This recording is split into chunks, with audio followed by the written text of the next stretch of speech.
Welcome to Well Good Movies, the podcast which asks which movies are well worth watching and remembering for all time. Every episode we discuss a different piece of film history to decide if it should make its way into our movie vault. Filled with questions, trivia and crazy challenges, it's the perfect way to deep dive into a myriad of movies. But don't just take my word for it. Here's a glimpse of what to expect in today's episode. You get Austin Butler to play Troy. Would he get his accent stuck when he's doing some he just goes around afterwards I can't stop talking like a high schooler. No. We gotta get ahead in the game, guys. God damn it. We're soaring. Oh, we're sorry now, guys. Look, oh no, I just want to play basketball and dance with my lady. All right, Mr. DeMille, I'm ready for my close-up. Are you not entertained?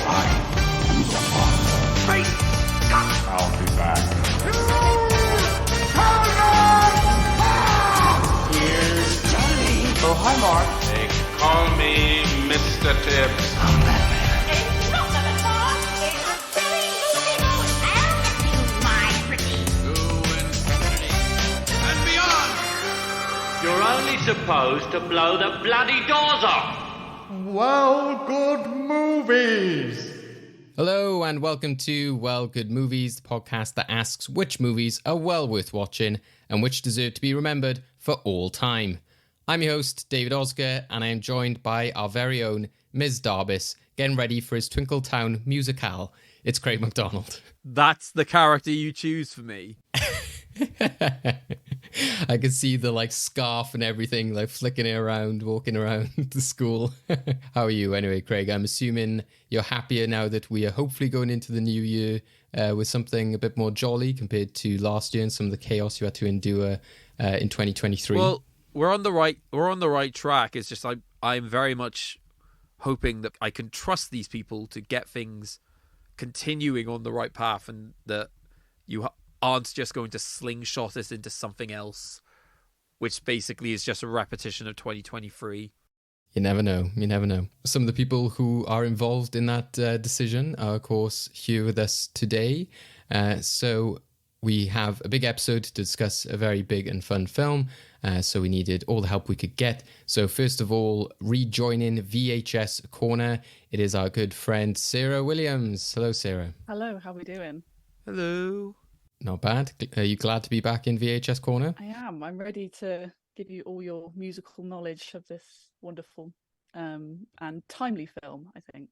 Also, am I right in thinking that a certain Chalamet has entered the VHS Corner? Oh, yes. After Christmas, we've had a mini Chalamet join us in the VHS Corner, so giving us all the knowledge and keeping me company. Well, we can't wait to go through all the trivia of this film, Sarah, and all your memories of it as well. But of course, legacy is a massive part of our episodes talking about these movies. So we're going to need some help in the movie vault. And who better to help us in traversing the Vanessa Hudgens movie universe than our good film fan, Liv Mackinder. Hello, Liv. Hello.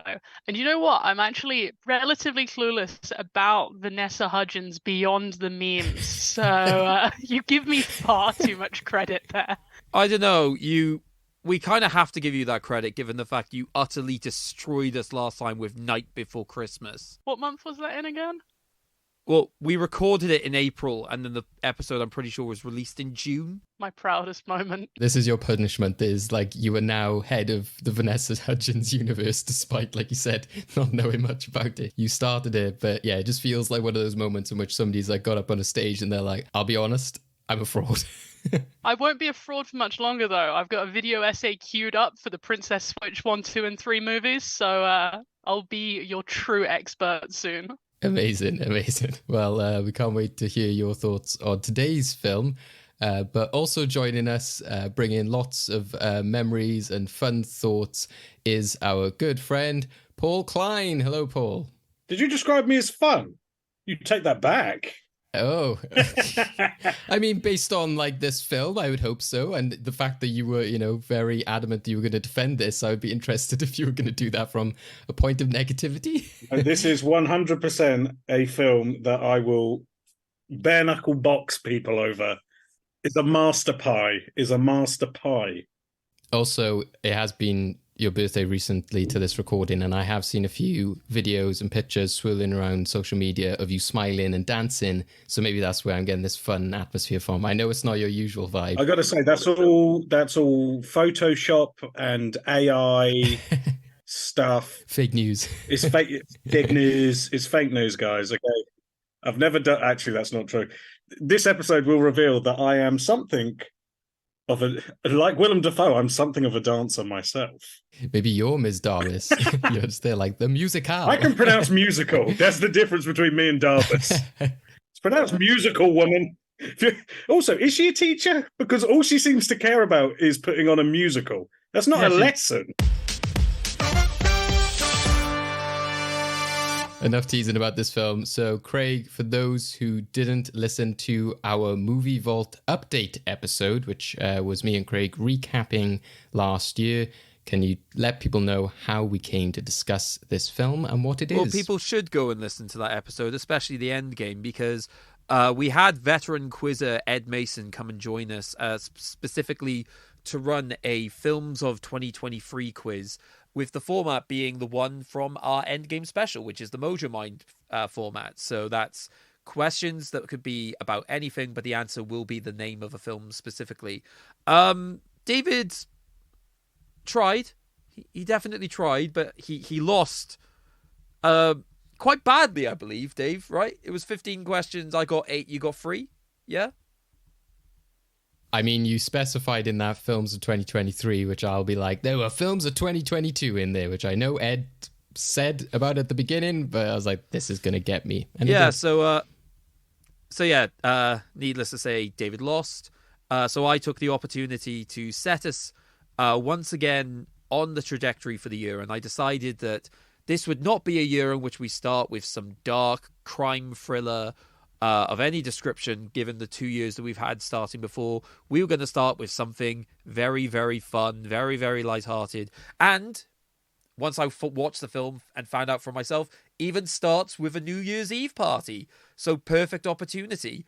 So I also just use this as the opportunity because I have an incomplete watching history of this series of films. This is one of the films in that series I've not watched. So I took it upon myself to decide that starting 2024 was going to be High School Musical. Come on, move it, let's go! For the East High Wildcats, We are days away from our biggest game of the year. basketball is everything. Wildcats! You are so dedicated. But when their star player steps off the court Any last minute sign up? I'd like to audition, Miss Darbus. and onto center stage, I'll sing with her. he'll show the entire school there's something to sing about. Is this some kind of joke? You're the team leader, not a singer. Did you ever think maybe I could be both? Our team is coming apart because of your singing thing. High School Musical, a Disney Channel original movie. So for those who don't know, the plot summary of High School Musical is a popular high school athlete and an academically gifted girl get roles in the school musical and develop a friendship that threatens East High's social order. So in terms of crew for this film, we have Kenny Ortega, which is the director, who is very well known within Hollywood for kind of working a lot in choreography of a lot of famous music videos and musicals and shows, different adaptations. He's worked with Disney a lot in the past as well. He also has a writing credit on this and choreography with writer Peter Barashaushini, also credited. And then over with editing, we have Seth Flom, cinematography by Gordon Lonsdale, production design by Mark Hofling, set decoration by Ken Kirchner, choreography also by Charles Klapow, as well as Kenny Ortega, and also Bonnie Story. We have David Lawrence, who is the composer, Matthew Gerard, who's credited with the songs, as well as Robbie Neville, Tom McKinley with costume design, and Tara Starling and Robin Michelle Patrick, and Ryan McCormick, all in the makeup team. In terms of cast for this film, we have Zac Efron as Troy Bolton. Also uncredited is Drew Seeley, who is Troy Bolton's singing voice for this film. Then we have Vanessa Hudgens as Gabriella Montaz, Ashley Tisdale as Sharpay Evans, Lucas Grabeel as Ryan Evans, Corbin Blue as Chad Danforth, Monique Coleman as Taylor McKessie, Bart Johnson as Coach Jack Bolton, Alison Reed as Ms. Darbus, Chris Warren as Zeke Baylor, Alicia Rulin as Kelsey Nielsen, and then Joey Mayashima as Principal Dave Matsui. So a lot of big names and well-known actors in this movie. It was kind of the springboard for a lot of famous Hollywood actors now. Of course, Zac Efron being one, who's gone on to appear in films like 17 Again, Hairspray, Neighbours. He's in the upcoming or out now, depending when you're listening to this, The Iron Claw, which is like a sort of big awards contender, big wrestling movie for the year. And yeah, it's been in quite a variety of different types of films ever since he was in this. So credit to him for making a variety in his career, for, you know, being in such a different variety of films like Paperboy, Parkland, New Year's Eve, Firestarter, Dirty Grandpa is certainly a choice, and of course Baywatch, which many people don't look on with rose-tinted glasses. The fact that you couldn't mention Greatest Showman in that entire list disgusts me, David. Well, I did see it just as I was getting to that list, and I was like, and of course, The Greatest Showman. But yeah, I guess I'd kind of gone over the musical stuff by that point. I did see it when it was on during Christmas, actually, and I was just like, the troublesome elements of this film really bugged me more and more. So maybe I was just trying to block it out in that sense. But yeah, obviously this as well kickstarted the career of Vanessa Hudgens, which, as we mentioned at the top of this episode, has gone on to have a career in terms of Netflix originals, which we've previously covered. She was famously, for us anyway, in the Thunderbirds film, which we talked about last year, but also has been in a bunch of like Christmas movies and Night Before Christmas, which we covered, The Princess Switch, all this kind of stuff, and has been in other musical adaptations which were made their way to the big screen and Netflix as well. And as well as that, like I said, this film has a lot of legacy for its songs, for the characters, and I guess in some ways, you know, bringing back that popularity of like the teen musical film with a lot of comparisons for the right reasons with Grease. So we have a lot of people here today who have a lot of memories of this film. So we can't wait to deep dive into High School Musical from 2006 and ask the question of whether it deserves the honor of a place in our movie vault. Our vault encapsulates memorable movies for all time.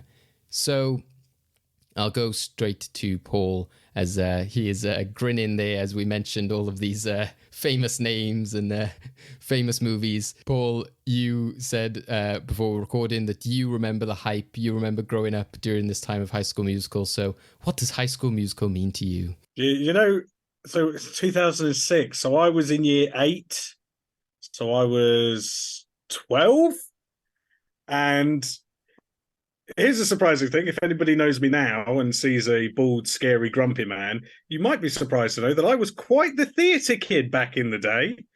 All singing, all dancing, all performing.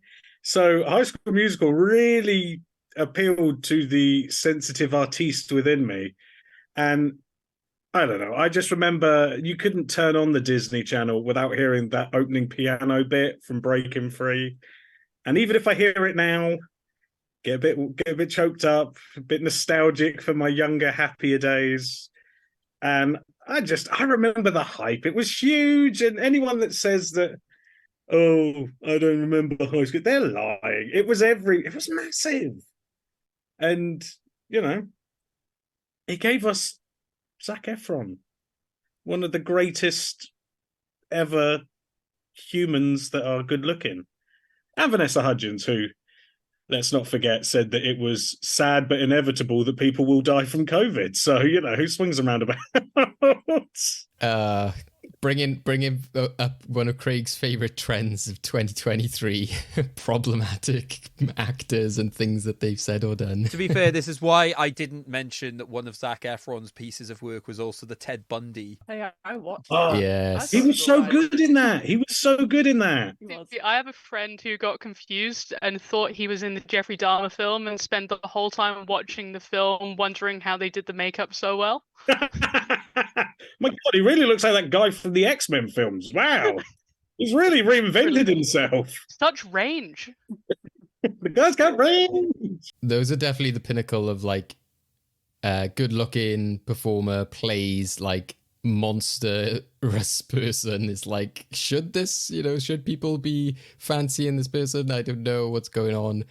But yeah, I think, Paul, when you're talking about how High School Musical was everywhere and how it's even remembered today, I think if you look at the amount of High School Musical content, not just on Disney Plus, as I'm sure people also talk about how many other types of High School Musical content were out at the time, but solely on Disney Plus, you have High School Musical, High School Musical 2, High School Musical 3 senior year, then you have High School Musical, the musical, the series, High School Musical, the holiday special, Sharpay's Fabulous Adventure, High School Musical, the series, sing-along, High School Musical, the series, the special, and all of that on top of like numerous live performances, sing-along versions of the films. It was everywhere. Sarah, I know that you have a lot of memories for these kind of performances and experiencing the film in different ways. What do you remember of that time of being a teen and singing along to High School Musical? I wasn't even a teen, David. That's the sad fact. I was about 11, I think, when it came out. So I was kind of prime audience. Same with sort of Paul, really. Yeah, and I just remember we were lucky enough to have like the Disney Channel through Sky. Like not everyone had it, and I remember like always sort of watching the Disney Channel for like TV shows and the original movies as well. They did, but they don't really they weren't massive over here. You know, you had things like Cadet Kelly, Halloween Town, like loads of really sort of niche things. But Halloween, but High School Musical, that just kind of, you know, blew it out of the water. Like it was insane the impact that first film had. I think I loved it so much. Like I think I had like a phone case on like my Nokia. It was like a clip-on case and like a little sleeve you put it in. Like it was just everywhere. And yeah, I just begun my obsession with Zac Efron. I think we've sort of alluded to already. Did I have a full-size poster on my wall of him on a Rolling Stones cover? Yes, I did, and that's totally fine. Is it the one with him with his hand up his own T-shirt? It is. It's the Rolling Stones one. The Headmaster Efron one. Yeah. See, Paul knows. There's a little Harry Potter musical reference there for people who know Team Star Kid. But my sort of relationship was like we all used to, you know, watch it on repeat. You know, it used to be shown on a Friday after school, and then it'd be playing all weekend on the Disney Channel. So you could watch it. You watch it 3:00 on Friday. You can watch it, you know, Saturday morning, whatever. It was on all the time, and that happened with the second one as well. And we had like a watch party, and then I saw the third one in the cinema. Like these films completely like got me into musical films, especially. Like I'd seen like the old sort of musicals when I was a kid, things like Oliver or Sound of Music, but this kind of kicked into gear my love of musicals, and obviously things like Hairspray, which Zac Efron's later in, other things, Chicago, Burlesque, whatever. Like it just sent me down this route of falling in love with musical films. Yeah, I think it was interesting, as you said there as well, that differentiation between like Disney Channel and whether people had Disney Channel and that kind of thing. And I definitely like grew up on it. I had like Sky when I was younger, but then we got rid of Sky just as like this film had come out. So I was like hearing a lot about it. And then this stands out to me because it was so popular that the BBC were like, we need to get hold of this film. So I remember it being on BBC like one morning or like a Christmas or bank holiday or something like that. So even that to me like struck me as like crazy that, you know, they had to get this like Disney Channel original movie. And like you said, the fact that you could see it on like DVD, on like all the shelves and all that kind of stuff, all the sing-alongs and the CDs. I remember Paul was talking about being like a theatre kid. And in some ways, as he was describing that, I was like, oh, that sounds a bit like Craig, actually, in terms of like being in school. Because I specifically remember being at a school end of year production, like when you do like a variety show, and seeing Craig doing stand-up comedy, which was either followed or like had a performance of Stick to the Status Quo by people who are like higher up in the school as well, like being performed at that same time.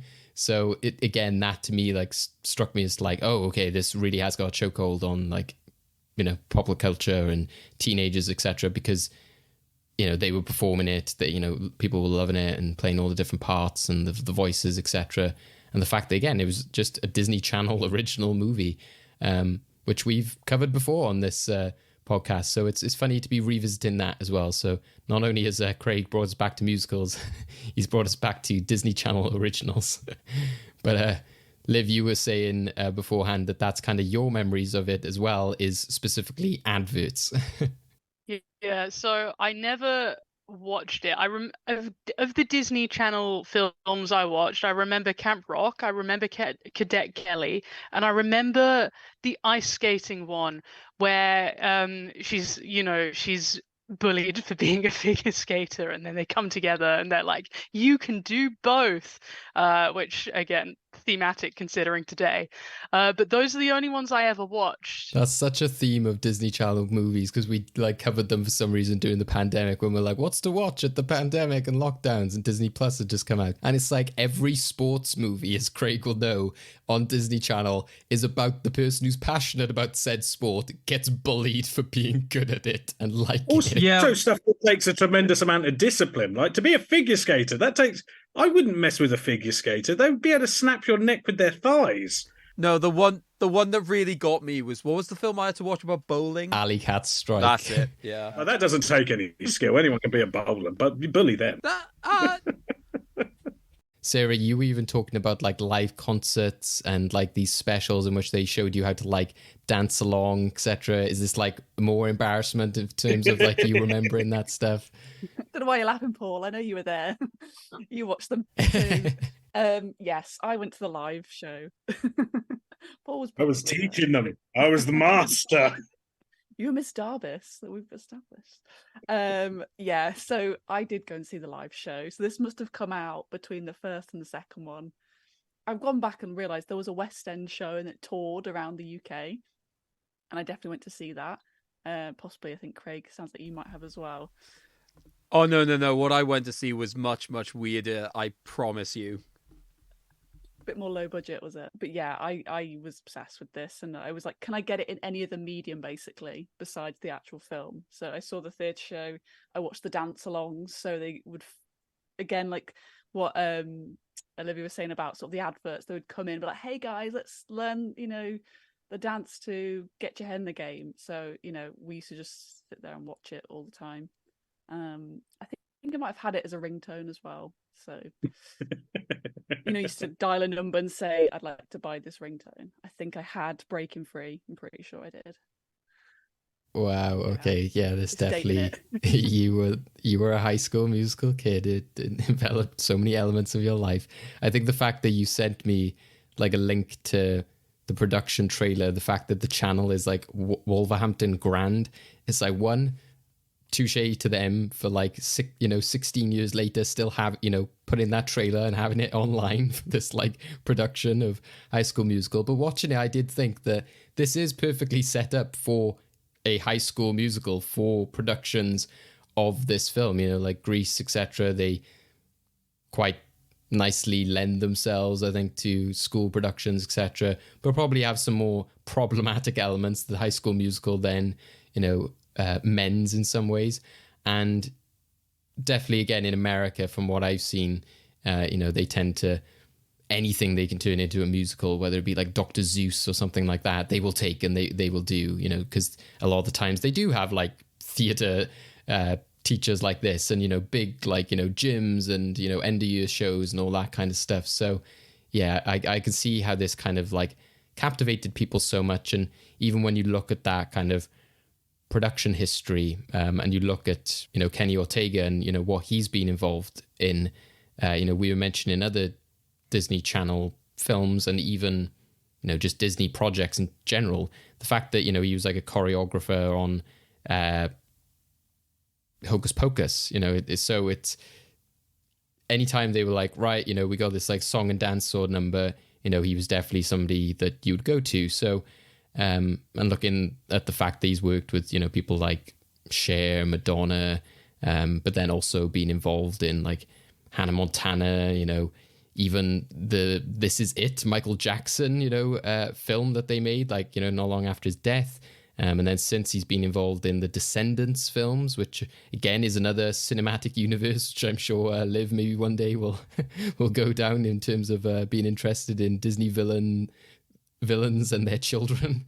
But yeah, he's been involved in a lot of different like musical projects, and I think that is very evident when you watch this film in terms of like seeing the choreography, and I guess the seriousness in which they approach this. It's not like other Disney Channel originals in which it's just full of gags. I think that they, definitely take it more seriously, and you can see the kind of influences and what they want to do straight away. So I guess that's some of my first impressions.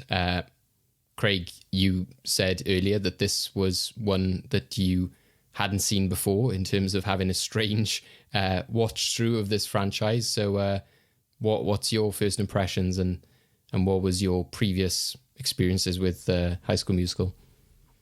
So obviously I came across the songs loads because of generally the networks I operated in, right? I did musical theatre productions, both in school and a couple of like amateur ones. I was obviously in the choir, which had a lot of people interested in musicals. So obviously a lot of them, I would just come across the songs anyway. I didn't have the Disney Channel, so I wasn't able to ever watch it. And then I think by the time that it was like, home release, I think it was a little bit out of the sort of social awkwardness of just, you can't deny that there's a certain initial stigma that arises when it's just like Disney Channel sort of production, and just as much as I love musical, that sort of put me off. I was like, oh, this is going to be a bit too cheesy, a bit too kiddie, so I can't really justify watching this. But like, I know the songs quite a bit because they just kept cropping up. The production of High School Musical 2 that I saw was a friend's amateur production, which means that this was around the time where not only had it been out for a while, but it had been out so long that the actual songbooks could actually go to like lease for those amateur productions, because they can't just lease them immediately. It has to be like a couple of years before they let them out. So that was around the period in which they were just let out. So, and then, like I said, I watched High School Musical 2 a couple of months ago in the watch party. But yeah, I just never had a chance to go back to High School Musical 1, so this was my opportunity. And I gotta say, I very much apologize for the stupid opinions of my younger self, thinking this was going to be like a bit too kiddie, a bit too cringy, because like I think it's actually the right balance of everything you want for a musical. I think there are many times where they just acknowledge that aspects of what they're doing can be seen as like a bit embarrassing and a bit cringy, but I think they do it sensibly. I think they set up the singing dynamic well with the New Year's party, and then just seeing those lives sort of come into the high school space and just watching them deal with it. I think they do a good job of making a lot of the songs seem sort of psychological, so you can interpret it as like internal dilemmas at times, but also just mixing a lot of the singing with the actual just, look, this is a school production we're talking about. There is going to be a lot of natural singing in this in the first place. So it just means that you only have like a couple of the bombastic numbers which follow that sort of weird musical logic of just, oh, these people don't like singing and yet they're all singing. But even then, those moments I think are just fun. I had a lot of fun with this film. I was never embarrassed at any point watching this. I was fully on board. So yeah, I do not regret a thing about recommending this for today. It's kind of like what you were saying in the last episode, Craig, about Siskel and Ebert talking about Mask of the Phantasm, in which they were later like, we apologize that we didn't give this the recognition it deserves. You've done like the same thing in which you've had to like apologize and backtrack. Yeah, I completely agree, because initially when I sort of knew about the songs, the one I was thinking about most was, there's two that sort of come to mind. One I think dodges it quite well. The other doesn't, but it's funny enough that I sort of forgive it.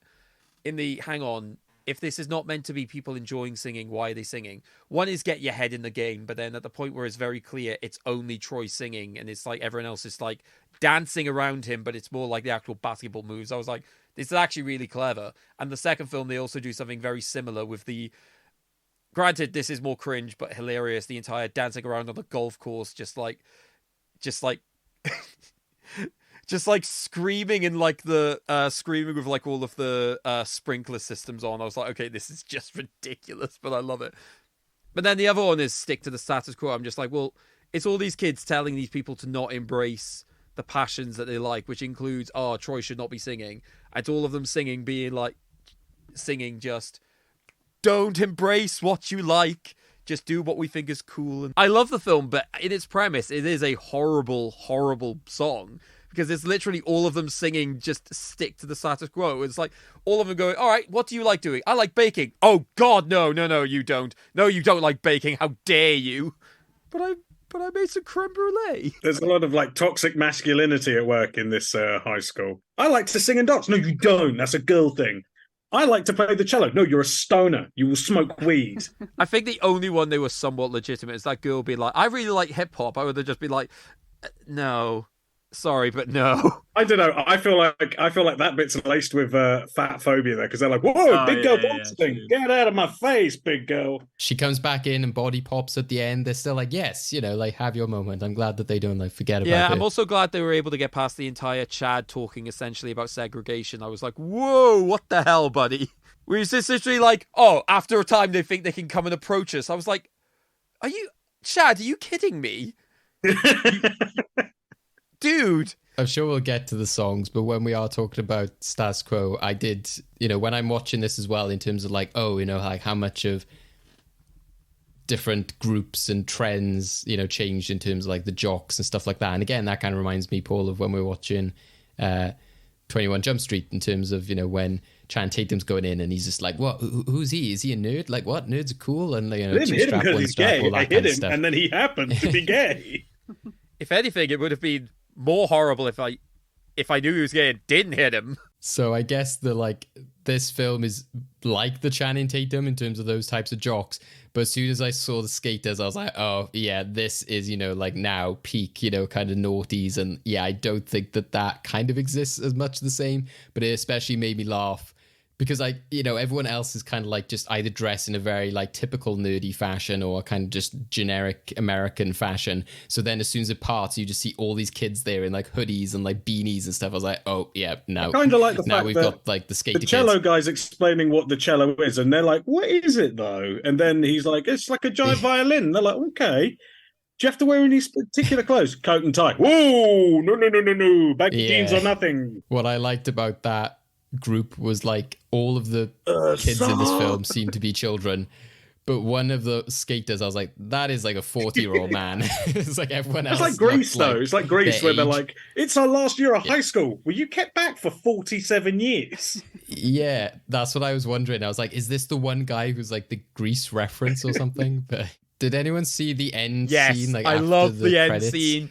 Is that when Sharpay shows up having eaten like a load of cookies? Yeah. And she's like, oh my God, I want to be with you because you make really delicious food. It's like, go you, baker man. Look at you making delicious treats and getting Ashley Tisdale. She runs at him with such a ferocity that he's like scared. That's what I love about that. He's there like... It's the fact he kind of winks at the camera. He like looks at it like, hey, like film's over. I was just like... Like it's going to do a Ferris Bueller. Yeah. Like, I like how he kind of like, broke the fourth wall for a moment there. And especially in a film in which like, will they kiss? Will this, blah, blah, blah. And it's like, no, we're just going to like end with this joke about the creme brulee and, cookies again, which was quite funny.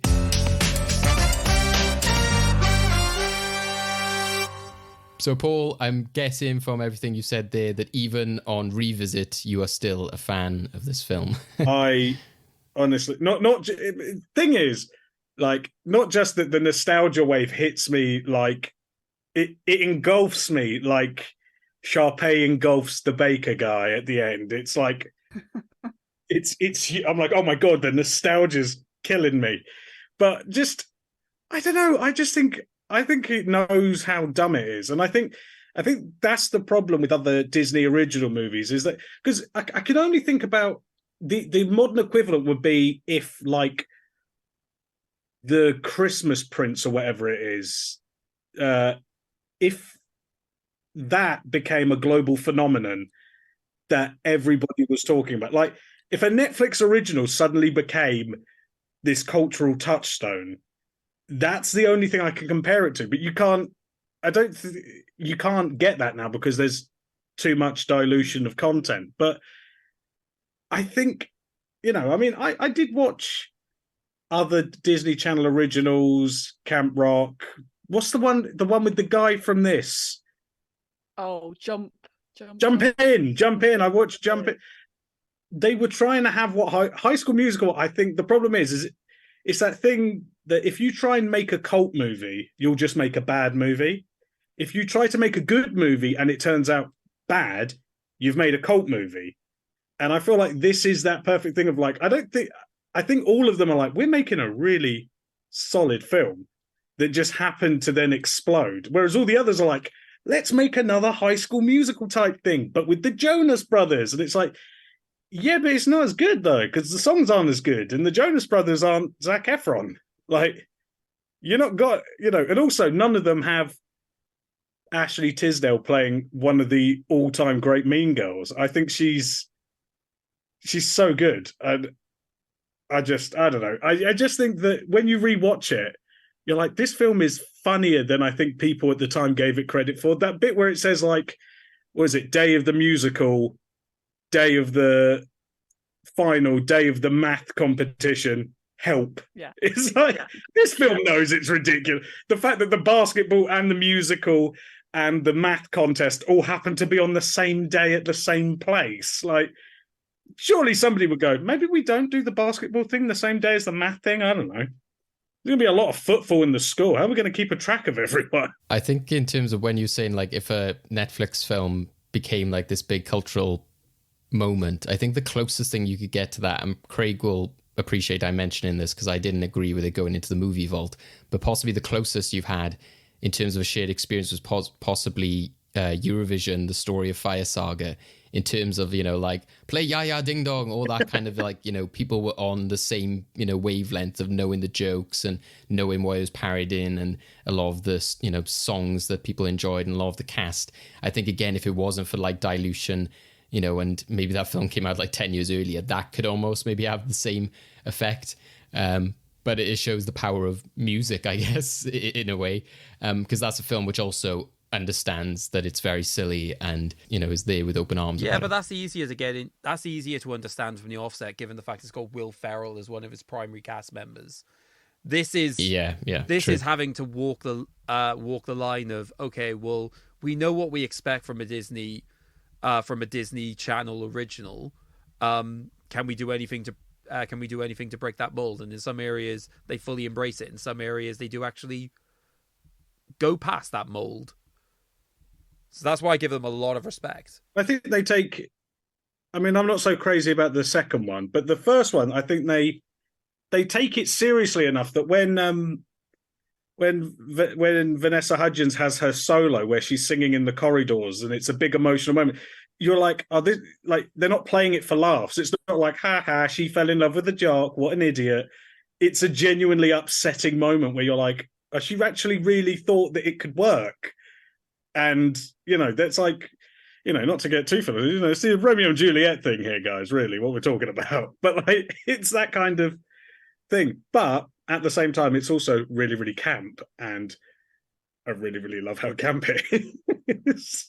Well, it's also, I was saying earlier about, again, how it takes itself seriously. But from that point of view, I think, Paul, the fact that it's taking itself seriously in terms of it's not trying to be too trashy or just like, oh, well, who cares? It's just a Disney Channel original. So they're putting the effort in terms of its production and its songs and its acting ability and all that kind of stuff. But like I said, also being openly very silly and very camp. And I think that that's what I find kind of funny about it as well, is maybe some of the like technical limitations, you know, the beginning of this film, even just like when it comes up, like, you know, a Disney Channel original, you know, just in white text. And I'm like, is this like the opening of Citizen Kane or something, like, you know, the serious like title that comes up like High School Musical? Like, it's not there like with this big bombastic writing, which you possibly would then get in the sequels. And even those gags you said about, which they do a few times in terms of, even I think it says at one point like detention, and it's like, do you need to say it's detention? Like, why? Like the fact that then the drama teacher later says, you know, like, you are here at detention to do this, da da da. I'm like, yeah, the script has told us this is detention. Why did you have to say that? And I think if that was made today, and maybe the series does this, I don't know if anyone's seen the series, but they would be tempted to do something like a felt tip pen or something, making the writing, or something a bit more jazzy and a bit more TikTok friendly. I don't know, but I think it's the kind of restraint there which is good. And even on a comedic level, I think the film starting with just their interaction, you know, almost again like Grease, but just the simple gag of when she's like, I best go wish my mum Happy New Year. And he's like, yeah, me too. I mean, not your mum. And I was just like, this is great teen awkwardness. The fact that like Zac Efron, like you feel that. It's not like if it was played by someone like Brad Pitt and you're just like, yeah, I don't buy that this guy would be like so nervous and, you know, giddy. You know, I think that really comes across, and, you know, it shows in the fact that he's gone on to become a great actor as well. The other thing I think where it actually shows a great level of care for the music is when they when Sharpay and Ryan are singing a song and it's really upbeat and happy and kind of silly, and then the girl who wrote it's like, it's not meant to be sung like that, it's meant to be sung like this, and she plays it on the piano. Kelsey, sorry. So I used to know someone who looked a lot like her as well, which is really off-putting. And then obviously Zac Efron and Vanessa Hudgens sing it in a much slower register, and you're like, see, it's the power of music, guys. You can turn this song into a silly song, or you can turn it into what is two people falling in love. It's a beautiful film, man. That's what I was also thinking, is when Ryan and Sharpay do their kind of like audition song, and they were like, "Ooh, you know, we're like Hispanic," and I was just like, "Oh, great! Here's some more like aged badly." Just wait singing. until the second one. What they do there is atrocious on that track. In my theatre days, I did a whole dance routine with a dance partner to Bop to the Top. Wow. I think some of it's still muscle memory. If I hear it, I do start to, oh no, it's happening. Sarah, you had a lot of shaking of the head there in terms of like when, you know, number 2 was mentioned, but also mentioning a lot of the characters, etc. So, you know, what's your sort of general consensus of even the franchise? You know, is this like your favorite one out of the 3, or, you know, do you have that kind of like difficulty in separating it nostalgia-wise? Because I guess interestingly, you've just come off Muppets Christmas Carol for your last Well Good Movies episode, in which you were saying this was difficult for me to kind of like look at in the same way as everyone else because you didn't grow up with it. Well, now you're in that position with this film. Yeah, I've definitely got the nostalgia for this one. Like I said earlier, like it's got very much like core memories. All three of them, like the viewing experience and having that shared experience with people has been massive. But in terms of what I was disagreeing with Paul, because I think number 2 is the best one. I was thinking that. I was like, is this a disagreement shake, or just a like, oh yeah, I remember that terrible? They all follow similar patterns. 3 is good in its way because it's so cinematic. I saw it in the cinema. It's shot beautifully. Some of the additional characters I don't like, but number 2 is my favorite. And God, this sounds so sad. So I was like, oh, there's a point in my life where I was 18 at this point. I worked in a golf club. And they were behind the bar in the summer. I was like, we know where this is going. I'm going to live my life out High School Musical 2. No, I did not go on this course and start singing and splashing water. Damn it. Sounds like something somebody who went on the golf course and danced would say. Hey, I didn't do it, but I really wanted that to be my summer. But yes, so... I mean, if Well Good Movies has any type of legacy, we now need to get Paul's Bop to the Top reenactment and Sarah's reenactment of that golf club scene. I'll wear a wig and we'll do it. And then I think one thing that really annoyed me in this one, in terms of the songs, all amazing songs, all really cheesy and everything, but every time Vanessa Hudgens gets a solo, I fast forward it. I think it's so slow, so boring. It leans more on those kind of, dare I say, it's sad, but kind of inevitable.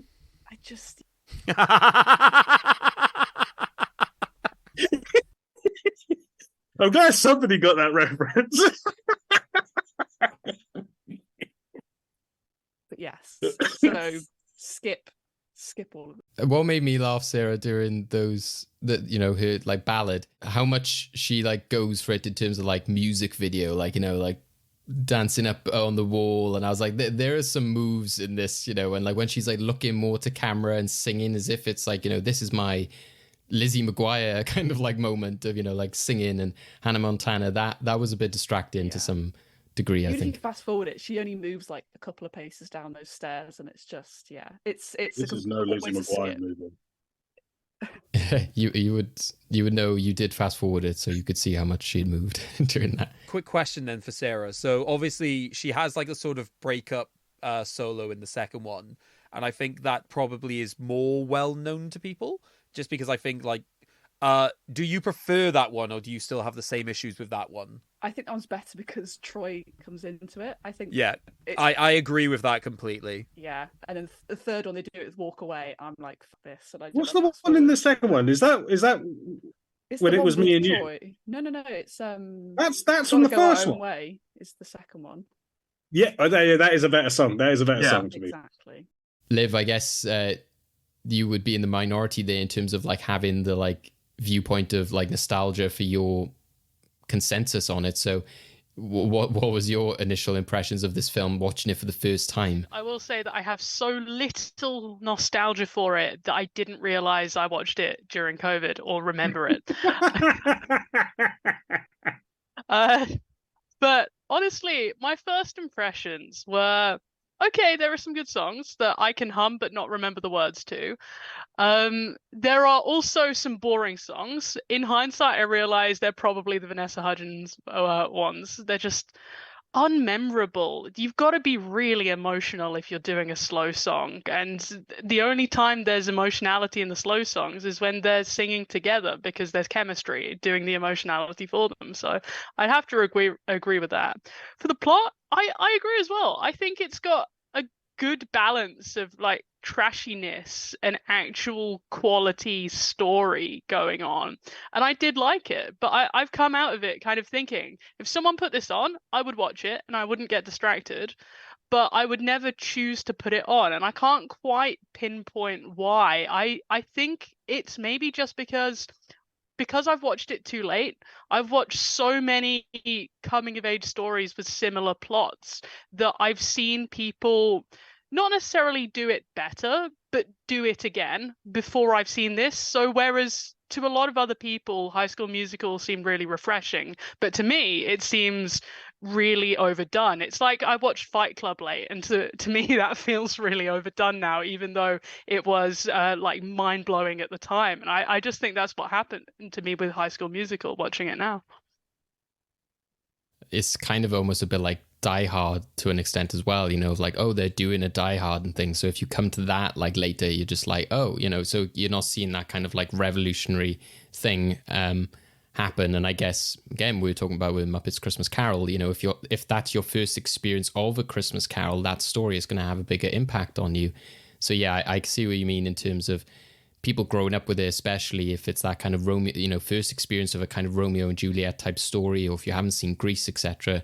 Yeah, I think that there's less reason for you to go back to it if you're not as connected to, things like the songs, especially these days with musicals. Sometimes you can not like a film as much, but be like, okay, I quite like the songs though. So you might just only revisit songs. We mentioned Grey Showman earlier. I think that's a film which kind of has that a bit for some people, and for me, in which I'm like, okay, I think the songs are pretty fun and pretty cool. The story, so yeah, I could definitely see how this film would, garner that kind of like reputation. That's why I was interested in terms of the franchise as well, is like, does it level up by the third one, or is it kind of just the first is still the best? But it's hard to say because there's so much nostalgia behind it. But yeah, what other sort of favorite story or comedic moments would people sort of pluck out, would you say? Paul, you've had a few already. Any others that sort of stood out to you? Any scene involving Zac Efron's dad, Coach Bolton. That is a man who is doing a job. He is a handsome man, not going to lie. But it's hard to believe he's his like dad. I'm like, he doesn't look that much older than him. Like, I know there's still a clear age difference, but not like substantial. I swear, anytime you see him, he's eating something. He's always munching on like a donut. He's always got something going on. He's like got no time for any of this nonsense. But he does the classic movie thing where at the end he sees his son doing his musical thing, and he's like, "I'm proud of you." And it's like, "Yeah, yeah," because the boy can do, but you can do both, man. Like, also, all that dancing and stuff's going to make him more agile for the basketball. Come on. But I don't know. I just think all of it's great. And I think, why isn't Ashley Tisdale bigger? That's my big thing. She never got like her Efron.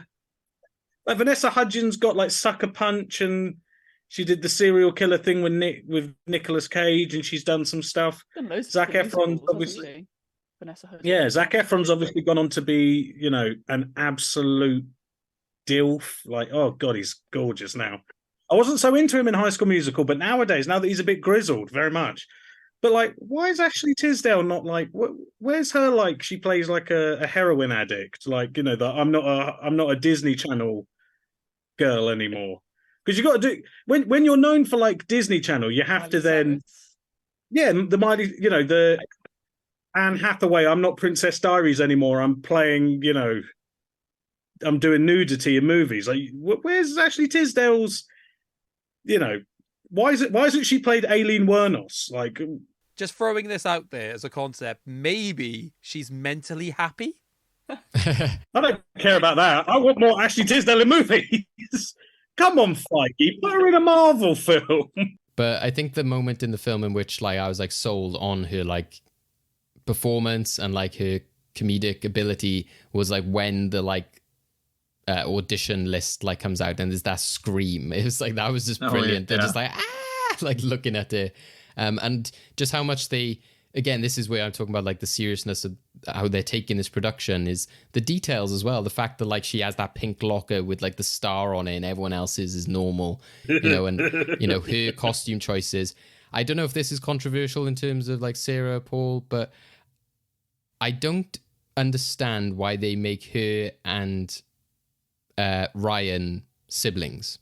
I don't get why they're not just friends, because one, it makes it really weird when they're like, we played Romeo and Juliet, and they keep dancing together, and I'm like, this is a bit weird. And he's very clearly gay, though. He's very clearly. Yes, there is that. Doesn't he? Is it in the second? Is it in the second or the third one where he's like proper looking a guy up and down? And he's like, that happens in the second one. Like he does changes his t-shirt, especially in the entire "Hey Bada Swing" song. I can't remember who he looks up and down, but he looks someone up and down. And he's proper like, how you doing? And it's like, okay, good for you.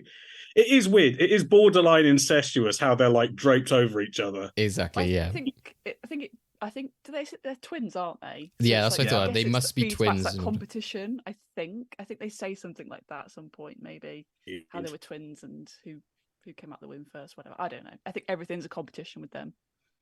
That's my excuse. But I think. He obviously has his like fashion choices. He always has like a hat and stuff like that. And again, he's very recognizable, even at the end, like when they're doing the big sort of like, all in this together. And he has this like dancing moment on the bench and he like dives into them and they're like holding him up. And and the fact that, at one point, I think she has like, in terms of costumes and stuff, I think it's when they sort of first hear them singing and they're like, we need to sabotage this. And she has like that like orange bag and stuff and like an orange like waistcoat thing. And I was like, this that is like suit she's wearing doing stick to the status quo. Yeah. And she's wearing a proper like Cher style suit and you're like, oh my God, this is high school. Like 15. Yeah. And it's like, this is high school, guys. Just throw whatever you wore on yesterday. It's fine. That's what I respect about that. That's where I was really respecting the film's kind of like rest for the job you want.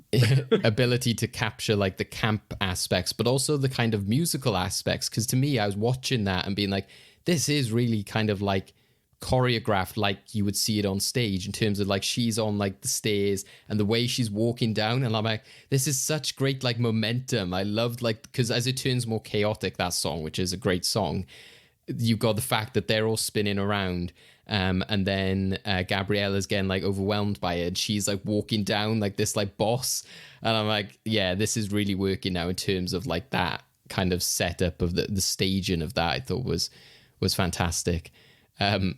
Liv, was there any sort of funny moments or songs that did stand out to you as you were saying, maybe not so much the lyrics, but you were saying that there was some you were humming? Yeah, so in terms of funny moments, because so much of it was weirdly tame for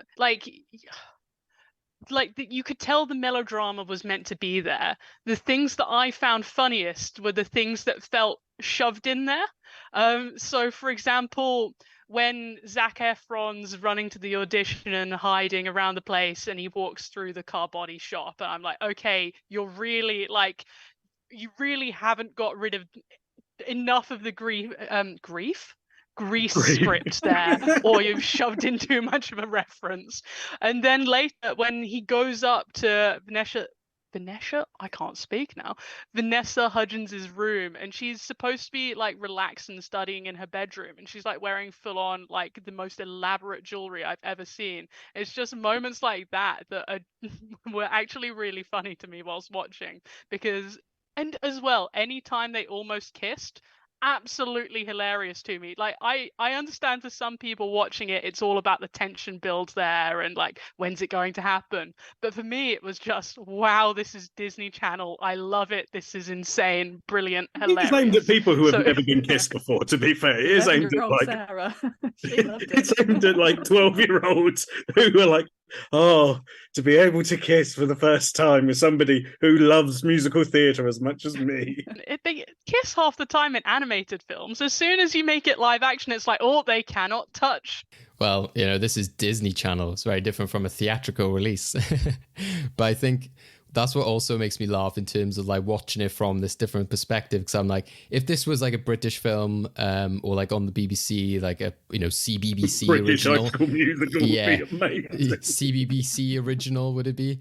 I think that one of these characters would be in like a terrace house or something. So it always makes me laugh when you have like the balcony scene and she's there in all this jewelry, and it's funny that he's like goes to her like mom is like, hey, can I come see her? And it's like the star-crossed lovers thing, but I'm like, there's still a sense of like, you met on a skiing holiday, you clearly have a lot of money, you're able to go to like her lavish house with this like single parent household as well. Yeah, like, exactly. I'm like, where's this? He's like, it's just me and my mum, and it's like, that house is massive. Yeah. What did your mum an arms dealer? Why has she got so much money? Why she got to move? Yeah. Exactly. Oh, we had to get relocated to New Mexico. Is she working for Heisenberg or something? Hang on.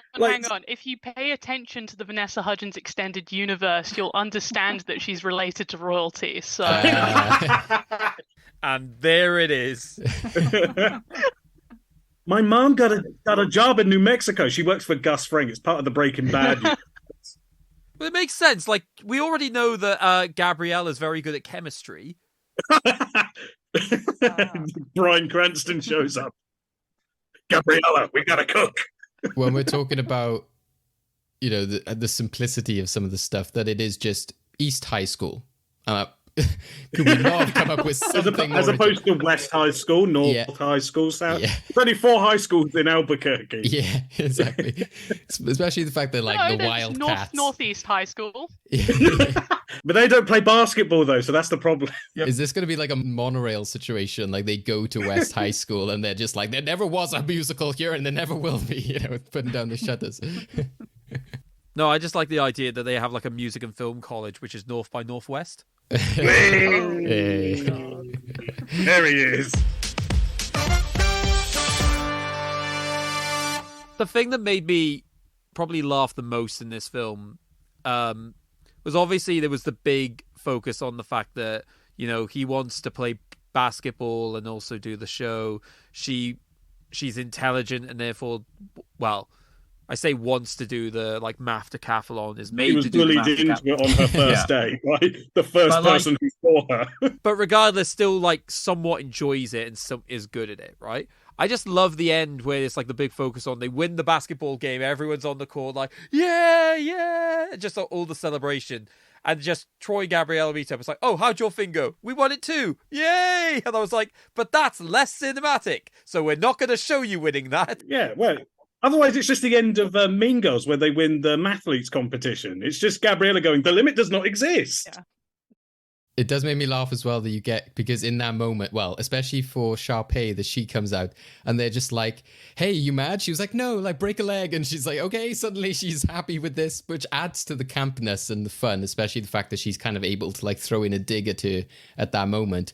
But the fact that Kelsey, as we mentioned earlier, the fact that throughout the film, she's kind of shown as this kind of like more oddball character. And that's what I do appreciate about it is that, as you were saying earlier, even though that song has been like, you can't like this, you can't like that, but the film never kind of like is mean or trying to support any of these ideas. Like the fact that Troy does like something. No, of course not. But the fact that like Troy does like something which is just very like against the grain, but never shows like any kind of like remorse for that. Like, you know, I shouldn't like this. I shouldn't like singing. I shouldn't like musicals. The fact he is just constantly like, no, I like this. And it's just purely the friends who are like, you can't be into that, but it's never too down your throat, and it's not like other Disney Channel films we've mentioned in which they're like, oh, this like weird like sport or this kind of like activity you like is ruining you, how could you be into that? And you're just like, this is an extreme view to take, but they're simply just saying it's distracting you from leading the basketball, which I'm like, yeah, that's kind of fair enough. But I think this is where I want to bring up the Chad thing again, because again, he does see this as like school social dynamics, and he's like, well, if you're mixing with the theater crowd, how long until they think they can just come up and talk to us? And I was like, but that is one of my favorite elements, is using like that commentary on school, you know, the fact that you do get that split up of different characters. I'm just gonna say it, why get the black guy to make a comment basically being pro segregation? I do think, though, there's some credit to be given. Okay, this is what not a good time to be saying that. Chad's theory of genetics. Not to that. To the fact that it's not a narrative of you belong in these boxes. It's a narrative of you should be in these boxes. And I feel like you belong with these boxes is so much worse to be telling teenagers. And the fact that they made it an opinion rather than they made it an opinion of people at the school rather than a thing that people are listening to and being told. Does that make sense? I sort of get what you mean, yeah. I think it's, for me, I just has nobody seen what Gabriella looks like? Like, if I was like, hey, why are you hanging out with those oh, okay, fair enough, I get it. Like, you would just take one, like, if you were his mate, you'd be like, why are you suddenly into musical theatre? Then you see this gorgeous girl who's new and exotic walking, you go, oh, all right, fair enough. That's what happened to me. My whole family are like sports people, and I'm like this musical theatre song and dance guy. And all my family were like, I don't get why you're into it. And then they go to a performance, they see me dancing with all these beautiful women. There's me and one other guy. And my dad was like, I get it. Fair enough. All right. You're a smart guy. How could you be so frivolous, Paul? I'm so disappointed in you.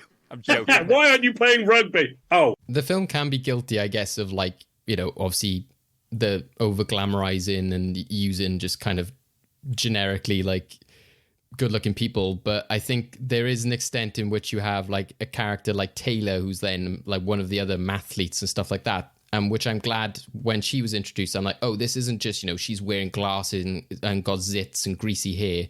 They don't go too much into just sort of very harsh. It's a very good-looking high school. Everyone in it's a supermodel. Yeah, like they're all very good. Like it. Yeah, they're all very good-looking. But like one of my favorite lines in the film, and I think it exemplifies that everybody sticks in their box, is when Sharpay goes, we need to keep this musical from people who don't know the difference between a Tony Award and Tony Hawk. What? The guy on the video games? I don't skateboard and I know who Tony Hawk is, and I know what a Tony Award is. Like, God forbid people have more than one interest, Sharpay. Yeah, you say that, but when the teacher calls the basketball a hockey stick, I feel like the tone is set on how much people know. Touchdowns! You think hockey sticks for touchdowns? Hoops! They score hoops! I do enjoy the kind of commentary of like, you know, school is very much about that like isolation and like this is where you belong, and they do try to kind of like... It's the teacher's fault.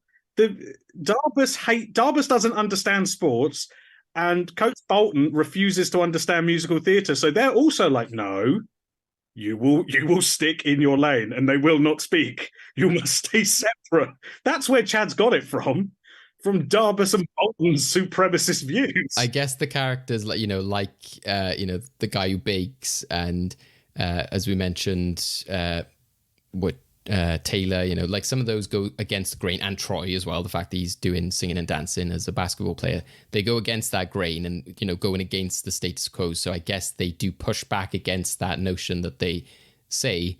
The only thing that I was disappointed in is the fact that Kelsey is again like this more oddball sort of character, and she has like a bowler hat and glasses, and she has quite her own style. And then at the end of the film, she like has this glamorous, like takes off the coat and just looks like everyone else except wearing glasses, and is there wearing lipstick and dancing with them. I was like, no, like why have you suddenly lost like your, what made you, even I think Taylor, to an extent, she had like the shirt and the tie, so she still had a bit of that nerdy look to her, whereas I felt that Kelsey just became another cheerleader. She should have taken her glasses off and then immediately fallen over because she couldn't see.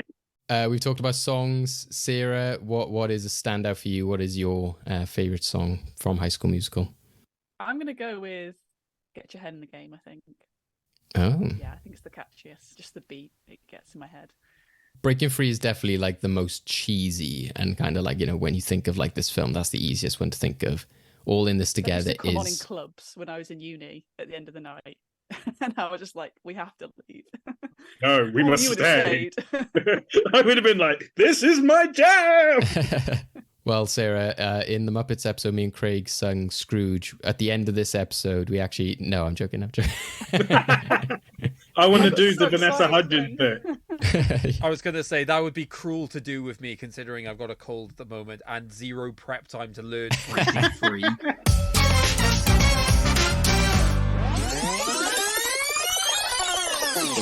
Okay, take those cassettes, rewind them, and play them again, because it's time for VHS Corner. So, as already alluded to, this week we have Sarah talking to us a little bit about the behind the scenes. So, Sarah, what do you have for us this time?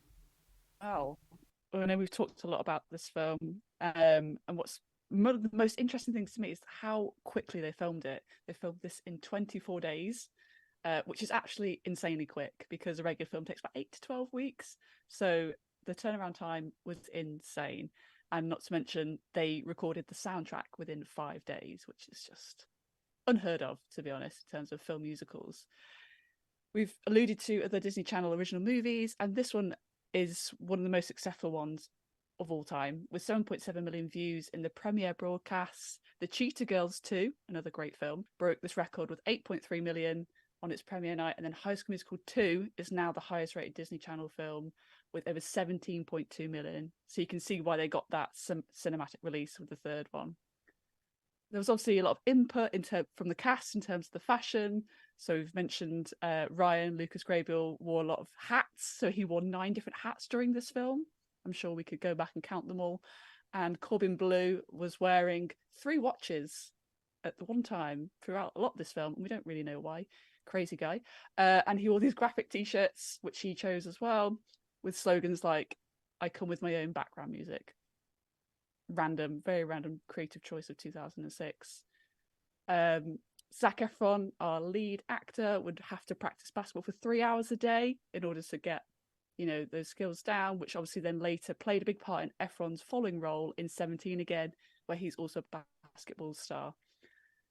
And obviously we've mentioned Kenny Ortega, who directed and choreographed this film, and obviously he has a background in music. So when they were making this, he was able to get Michael Jackson to call Zac Efron and tell him how much he enjoyed watching the first High School Musical. And Efron said that he was utterly flabbergasted and cried during the call, which is interesting again, because then obviously Kenny Ortega goes on to direct This Is It, Michael Jackson's sort of last appearance on the big screen. So it's all connected with the musical world. But yeah, those are my facts for High School Musical. Okay, thank you very much. Is there anything that stands out to anyone that we want to sort of discuss? I come with my own background music, but it's a guy who hates musicals. Pick a side, Chad. Pick a side. Constant hypocrite, that guy. What's the hat thing about? Why is he secretly like got a bald patch and he's like, oh no, people can't know. That's just the perfect tidbit for like the fashionista, because if somebody says, oh, this female character changed their outfit like 27 times or whatever, you'd be like, yeah, that's just typical. Whereas I think it makes a lot of sense for him to just want to just stand out in that sort of theateristic world. So the hats is just the easiest way to do that. It's like, yeah, fair enough. He's very smartly dressed otherwise, isn't he? He sort of wears a lot of shirt and trousers, so I guess the hat is his kind of expression, maybe. It's the only thing that Sharpay doesn't dictate to him. And I think, yeah, when you are next to Sharpay, you have to have, something that is going to make you stand out in that way. It'd be very hard to be next to it and just wearing a t-shirt or hoodie or something. So you have to have something very striking and also What lends to that horrible theatrical aspect. If they're twins and one of you gets Sharpay, Yeah. Ryan. Yeah, exactly. Like, I wonder which one's the favourite. Yeah, I think, and it's very, again, naughty's like fashion in the fact that like some of the hats are like just like a flat cap and stuff like that, in which you're like, this wouldn't be worn now. Like, again, it's, and even like the hairstyles and stuff, like Zac Efron's hair, like at times I was like, is this a wig? Like, but then also as I watch it, being like, I remember people like in my school having that exact same haircut. Gorgeous thin kid hair, come on. I still think that hair's cool, and I'll never change my views on that. Like 2005 to 2009 boys' hair, I'm like, is the coolest hair of all time. The old Pete Wentz, everything slicked down, but everything's also, it defies gravity where it shouldn't, and it doesn't defy gravity where it should. And where the fringe goes round like a carousel. I'm wearing multiple spiky belts that I bought from Hot Topic. Yes, please. Look at my Jack Skellington accessories. Interesting that they did the soundtrack so quickly as well, because that's probably one of the more jarring things in this film. And it is a tricky thing with film musicals is like, do you go all in? Do you make it like sort of like constant singing? How much do you balance that kind of like song between, normal dialogue, especially in this film in which you're juggling characters who are saying they don't like musicals. So as we said earlier, they have that difficult balance of like, oh, well, why are they singing and dancing if they don't like it? Which, as we said, I think they do pull off well because of, the perspectives that they show. But it is strange sometimes in which, especially for Vanessa Hudgens and Zac Efron, which, as we mentioned in the casting, because of the voiceover element, does come across as very like, oh, they are not singing at this moment in this time.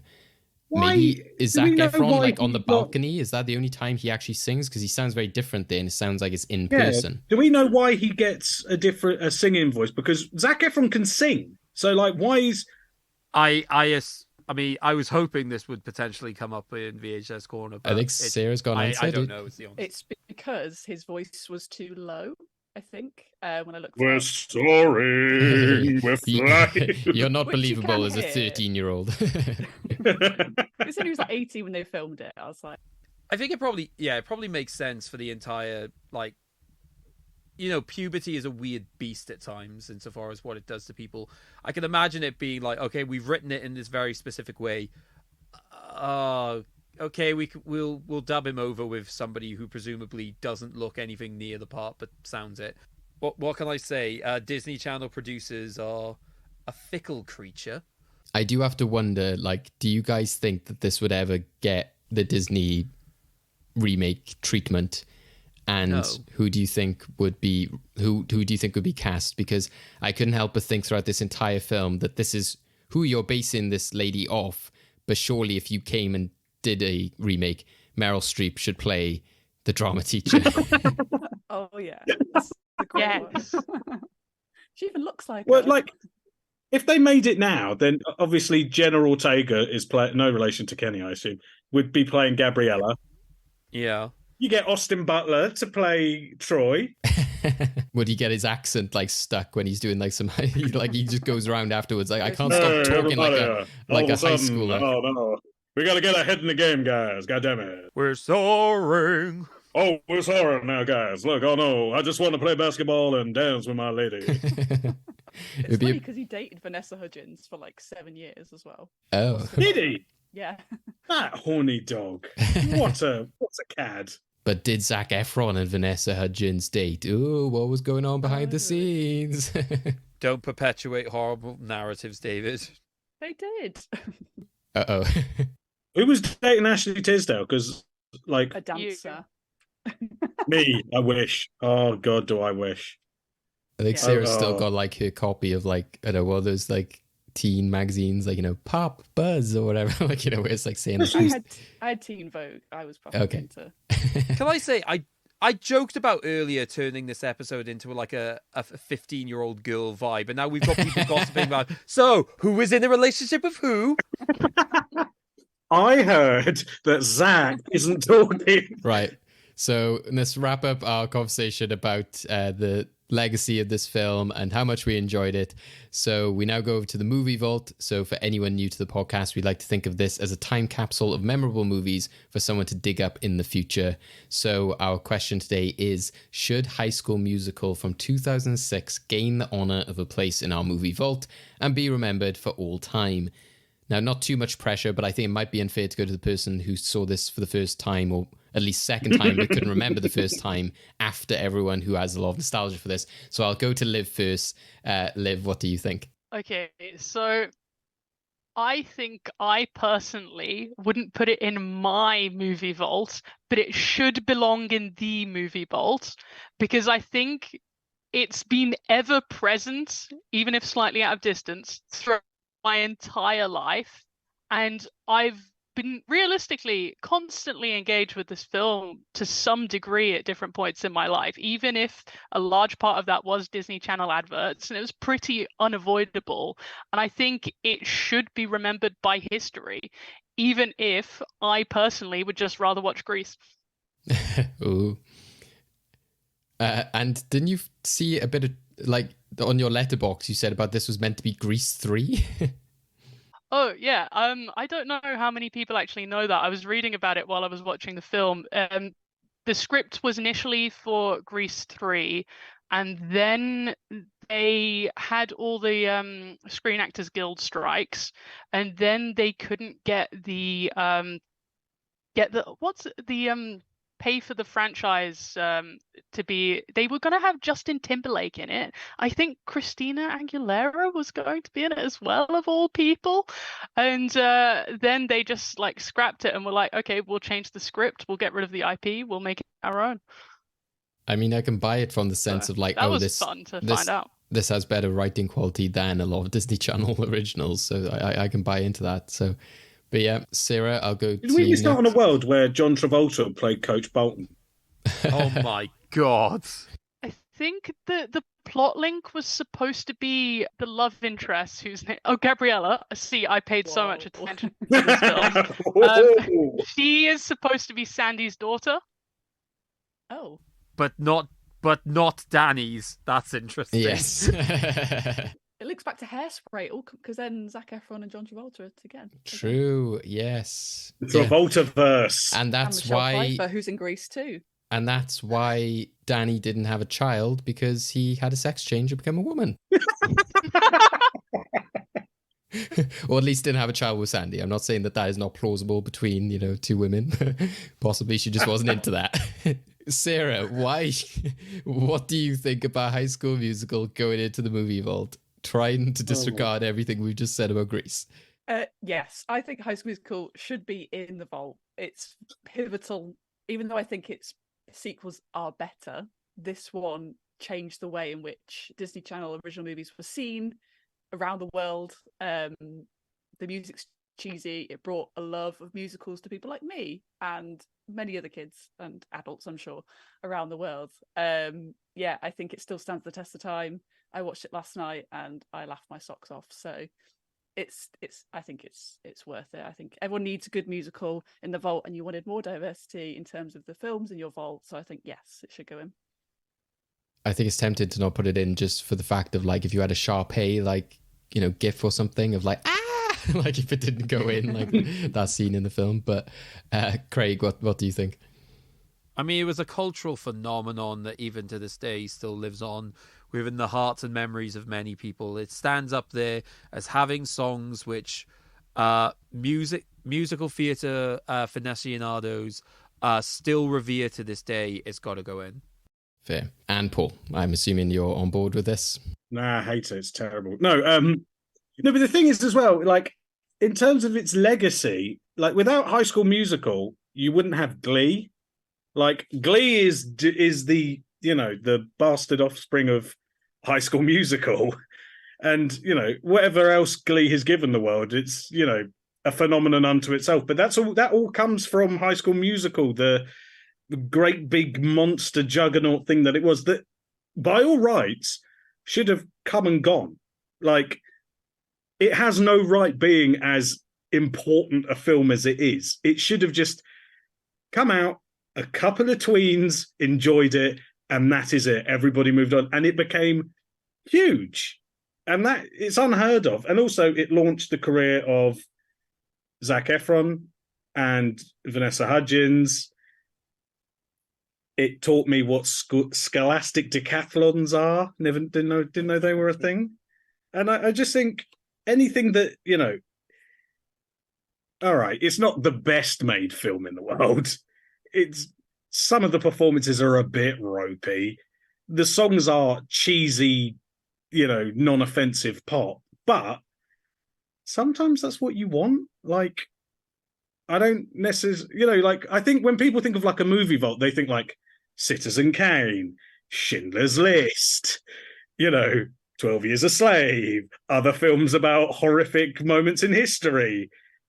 Sometimes, the silly film where Zac Efron sings a silly song is also good. You gotta have, for every meal there must be a dessert. This is movie dessert. I mean, we might have. This is a creme brulee. I couldn't think of any super serious film that wasn't about a historical atrocity. The only serious movies, Kramer versus Kramer or whatever. Yes, yeah. This put Sarah out of her misery so she can get out of here as soon as possible. Yes, I think the legacy of this film is, undeniable. It, influenced a generation of children and teenagers. As I said earlier, just phenomenal that it, transitioned to the cinema. As we've mentioned, a lot of funny moments, a lot of memorable songs, and kickstarted so many careers. So yes, into the movie vault goes High School Musical from 2006. We're in the end game now. It's so annoying. Okay, endgame time. This is a very simple game because it's the beginning of the year and I'm tired. This is simply called Ratings Battle. So the thing I've decided to focus on today is the Disney Channel original film. There have been so many to the point that Entertainment Weekly was able to create a list of their top 63 Disney Channel original films. Basically, what I've done is I've taken the top 24 of those films, because 2024, I thought it was thematic. And what I'm going to do is, basically, I've got them all in the order in which Entertainment Weekly has them ranked, so from 1 to 24. I'm going to give you the name of the film, and I want you to say whether you think it is higher or lower than the film that comes before it. So we'll start with High School Musical, and then we'll basically go from there. And also, you can get an extra 2 points if you can guess the correct specific rank that the film has. So there's every round, there's 3 points up for grabs. 1 if you say it's higher or lower than the film that came before it, and an extra 2 if you get the exact ranking correct. Is everyone clear on the rules? Yes. Okay. Before we get into all of it, we're just going to know what the benchmark is. So this will be for a potential bonus 2 points. Between 1 to 24, High School Musical is obviously in the top 24 of this list. I want you to DM me your answers. Between 1 to 24, what rank do you think High School Musical is? Where was Hannah Montana versus Lizzie McGuire, Dawn of Justice? Oh, for a split second, I thought you were serious. Okay, so you've all sent me your answers. Interestingly, 2 of you have sent me the same score. So, Paul and Liv, you think it is the 3rd best. Sarah, you think it is ranked 7. I don't know. So it's actually considered the 6th best Disney. So no points for that round, but you get the idea. More Disney Channel original movies better than High School Musical? According to Entertainment Weekly, yes. But before we delve into all of this, we now need to understand what it is that we'll be playing for. As usual, the films that we have from David, as well as all of our guests, have the potential to be the next episode's film. So, what is it that we'll be playing for? Let's start with David to kick us off. So, tell us a little bit about your film. So my film is from 2001. I thought, as you know, if we're counting the end of last year, we've had quite a bit of sort of like animation, musical, kind of fun films. We're thinking, Disney as well, especially. We had Sleeping Beauty, Muppet Christmas Carol, and now High School Musical. I thought, to divert away from maybe going down the kind of musical or sort of like animation route, or going too much into the careers of people who are in this movie, I would go for something which is very different in tone, but still is very fun, and isn't so serious or dour, but is an adventure. And when I was watching High School Musical, I came to the end of it and thought, right, what is my big takeaway from this? And of course, the song is We're All in This Together. So I thought, what is a film in which, characters are all in it together? And this is the one that came straight to my mind. One of the most famous, teams in a movie ever. It has many elements the High School Musical has for a teen movie. It has betrayal, it has love, it has friendship, and what else do you need? So that is my suggestion. I know exactly what this is, and I love you for it. Okay, so we have David's friendship film from 2001. Let's now go to Liv. Tell us about a little bit about your film. Okay, so my film is from 2019, and watching High School Musical, I was faced with a lot of philosophical questions like, can men bake? Is 16 over pi an impossible equation? Is your head in the game? But the most important of all, I think we've all acknowledged, is can people do multiple things? So I'm choosing another film that asks that very question, and I won't reveal what answer it gives, but it's a film that also not only focuses very intensely on that question, but focuses on high schoolers and cliques and integration as well as a narrative within that. I think it's a very, very underrated film, even though I know that a lot of people like it. I won't reveal too much, but I do think it's underrated for what it is. I think it's something that is incredibly refreshing in addition to the genre that it's in. And I'm also saying, as someone who has a classics degree, that it's basically the Odyssey, and you should all value that inherently in and of itself. Okay, interesting. So we have from 2019 this, what sounds like a juggling movie to me, but interesting.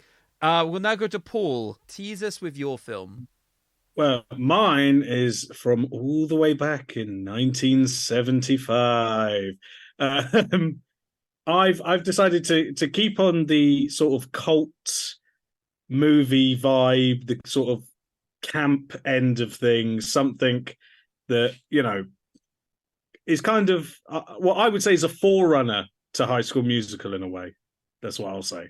Okay, so we've got the campy 1975 from Paul, and finally, Sarah, tell us about your film. So my film came out in the 2000s. It also focuses on a new girl changing high schools and trying to fit in with the new school she's moved to. And it's also based around a team sport, but not basketball. That's all I'll say. Okay, and we've got a teen sport movie from the 2000s from Sarah. Which one of those films will be chosen? Who knows? We don't even know who's won this endgame yet. But as always, if you win, you have the choice of choosing your film or one of the other films put forward in front of you. So, are we ready for the first question? Yes. Okay, the film we're going to kick it off with is, no pun intended, Gotta Kick It Up. Is it ranked higher or lower than High School Musical? And you get a bonus 2 points if you can guess what rank it is on the list. Okay, so all of you have gone for the same answer in that you all think it is lower. You are correct. It is indeed lower. Now for the individual rankings. Paul, what do you think it is? 12? Liv, what do you think it is? 16. And Sarah, what do you think it is?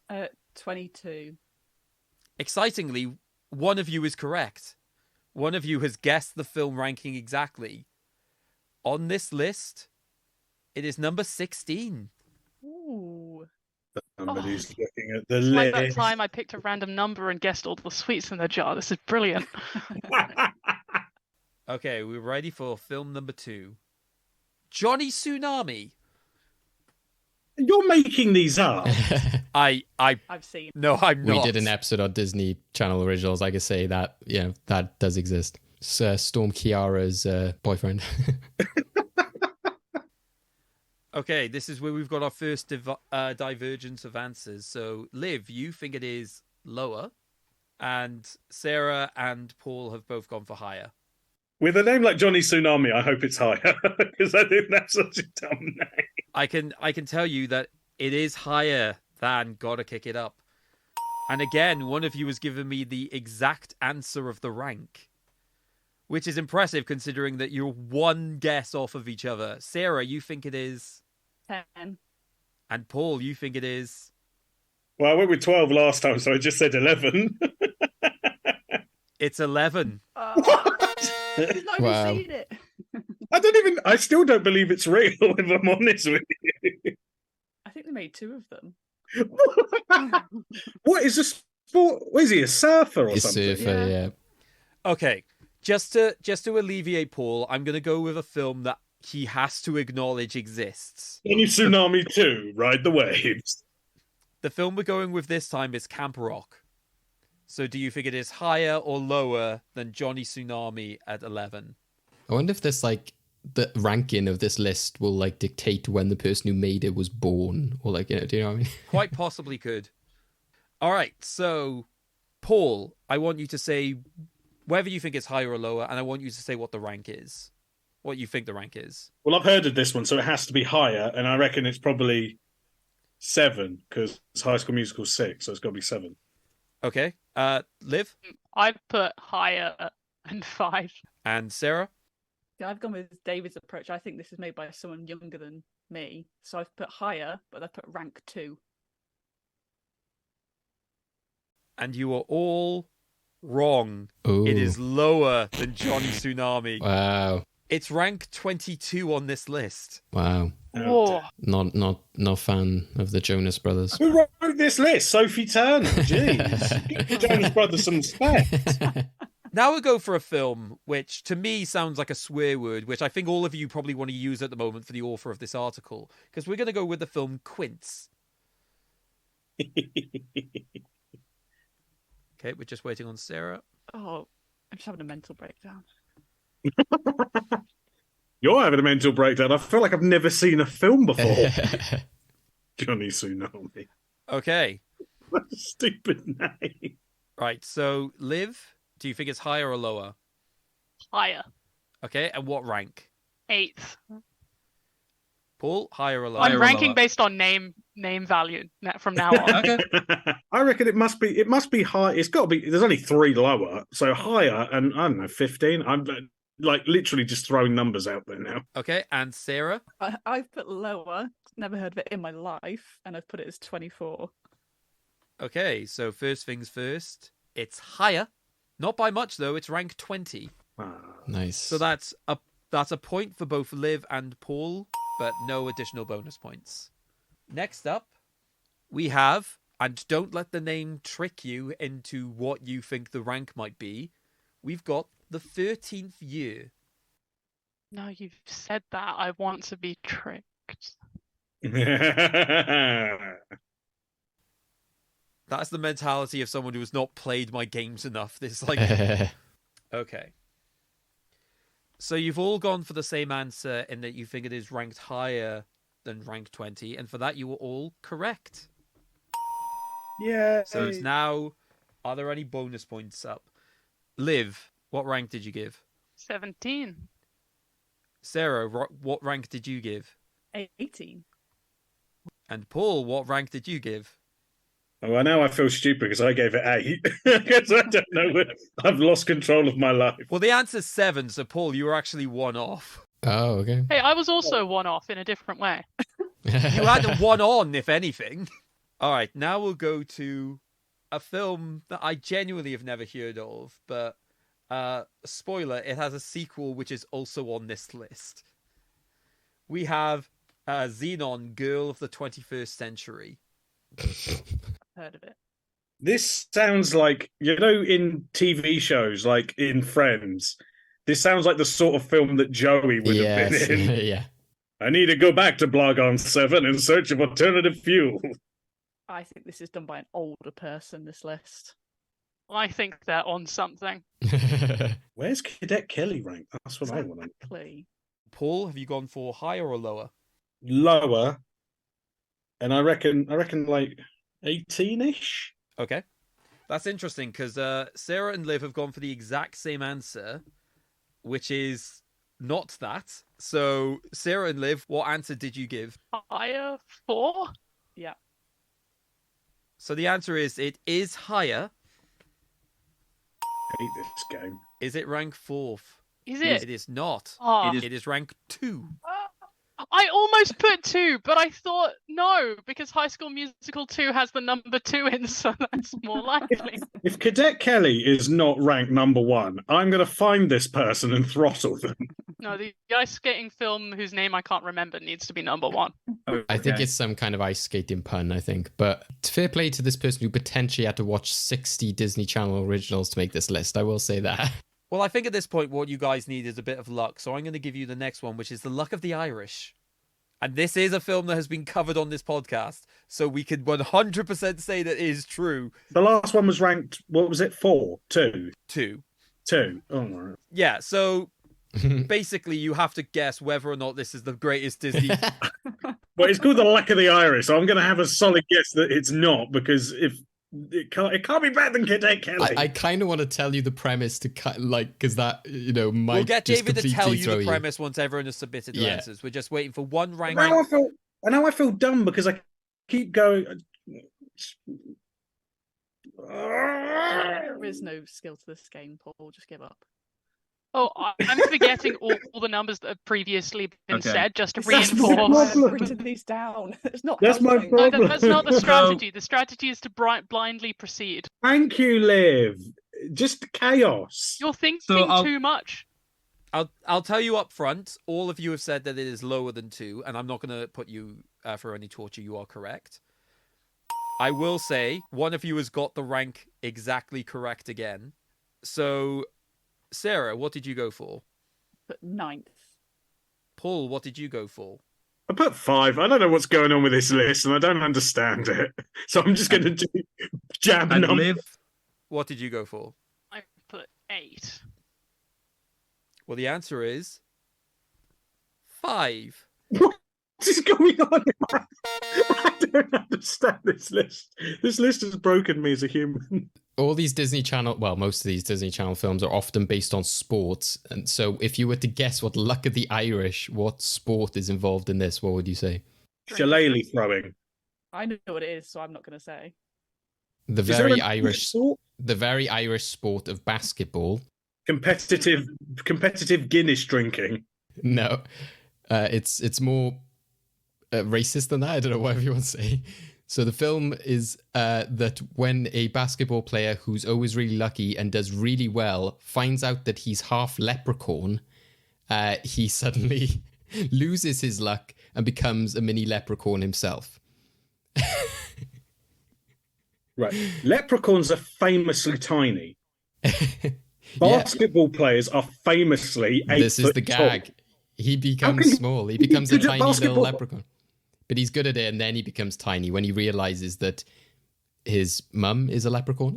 All I'm also thinking really now tiny. is that no screenplay I've ever written should ever be rejected because none of them are as ludicrous as. What is greenlit that?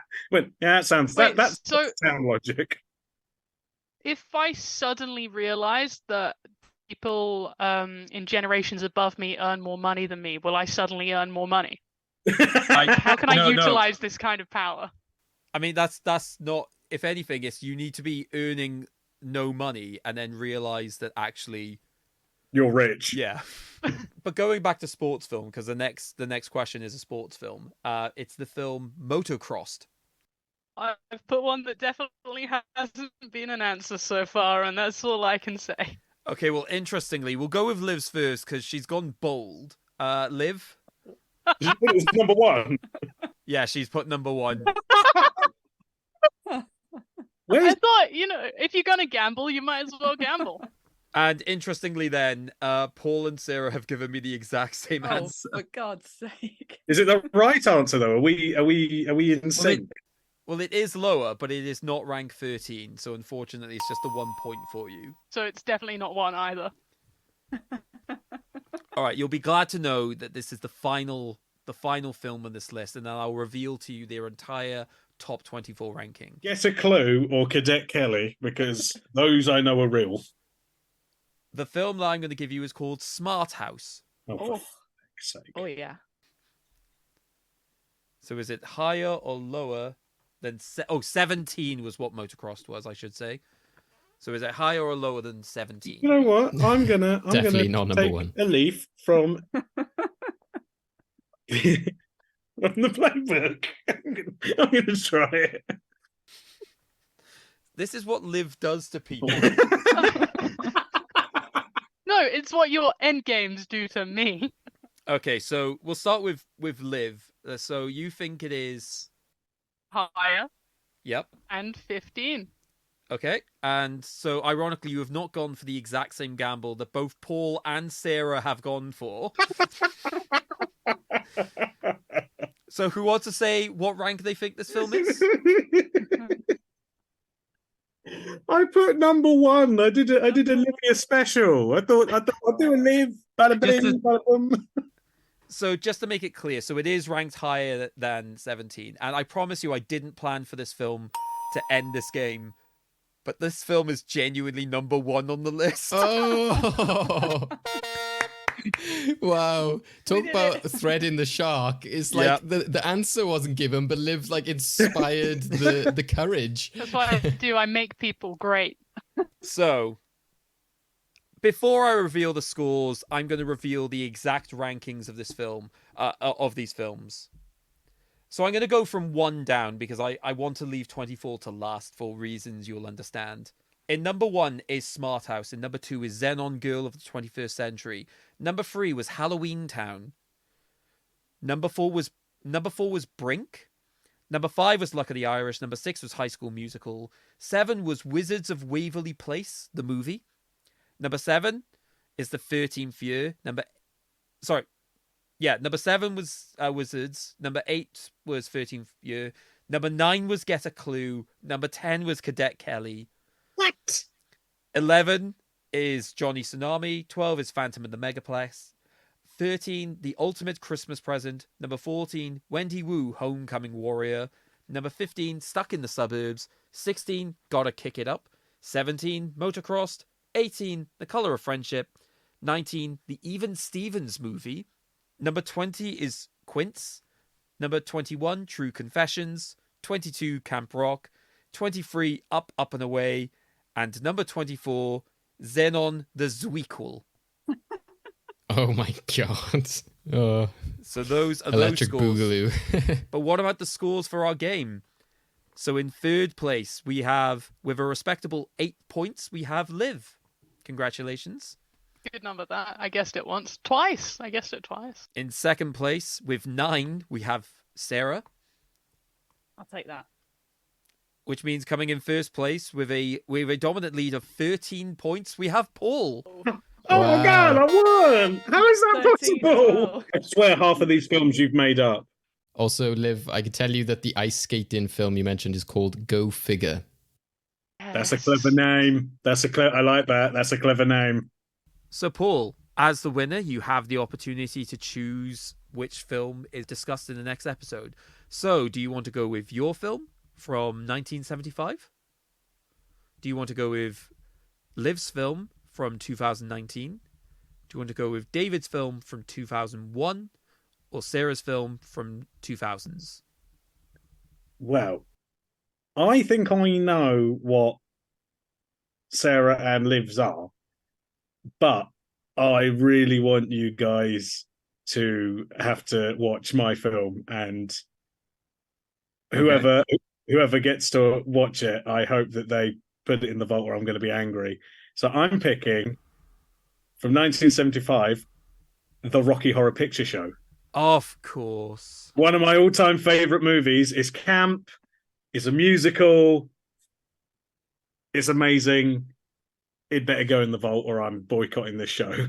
I've got some good news for you, Paul. We previously had an episode in which we talked about musicals in general, and we just sort of put a selection of what people thought were the best films into the vault, and Rocky Horror Picture Show was one of those films. So it is in the vault, but we've never got the chance to actually talk about it at all.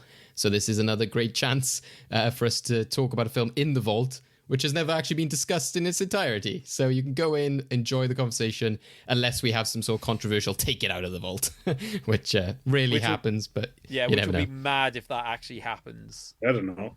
Fantastic choice, especially going with musicals, but very different vibe in terms of themes and following. In terms of, I think, like the cultural following of High School Musical is very different to what people tend to when they go watch this film in the cinema in terms of dress, attire, etc. Okay, so yeah, if you want to watch along at home with us on this crazy chain of movies and join in our discussion next time, which has been a massive theme of recent films, you can go and watch it on Disney Plus. We swear we are not sponsored by Disney Plus, but you can also rent it on Apple TV, Rakuten, Amazon, Sky Store, YouTube, and of course you can see it on physical media as well, DVD, Blu-ray, all that kind of stuff. Maybe there's one of those crazy screens of it happening near you. I would assume that's more of a Halloween thing, but you never know. So yeah, Rocky Horror Picture Show from 1975 is our next episode. Thank you, Paul. Thank you guys anyway for joining us. A very fun episode, a very fun end game. We hope to see you again soon. Obviously, we are celebrating our 100th episode soon as well. So Rocky Horror Picture Show is a fun little build-up to that. We are also still asking for recommendations as to what the film should be in that episode, as it won't be chosen in the episode before. It'll be chosen by everyone. It'll be Grease. So yeah, send us your recommendations. Look on social media for how to do that. And yeah, thank you all for joining us. Paul, where can people find you online, and any projects or anything you want to shout out? You can find me on Twitter, open brackets, X, close brackets, Paul Klein with 2 O's. That's where you can also find anything I'm working on as editor, features editor for Filmhounds magazine. It's also where you'll find me just saying absolute nonsense. And from there, you can find links to my TikTok, where I do reviews, my Letterboxd, where I do thirsting and bad puns. Or, just follow me on Twitter and, you wait for the inevitable I miss Buffy the Vampire Slayer tweet. It comes once a week. Or the recreation of, wait for the recreation of the song from High School Musical that top to the bop. It's never happened. Honestly, I've not got I'm too fat now to dance.